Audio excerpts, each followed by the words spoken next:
His question is related to Hadith's question. He says that since the last few years, 1 or 2, 3 years, G8 countries, they get together for different summits or meetings, but some groups protest against their main goal, against the goal of G8, against globalization principle of these countries.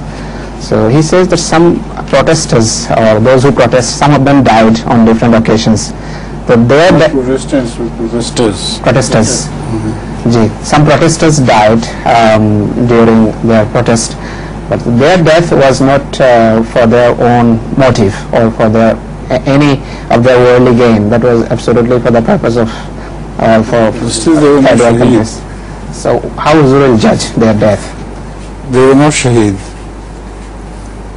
It was for worldly purpose, in which people have to give sacrifices in great wars. Hundreds of thousands of soldiers die, but they are not shaheed. They do it for the sake of a worldly purpose. So same is the case with them.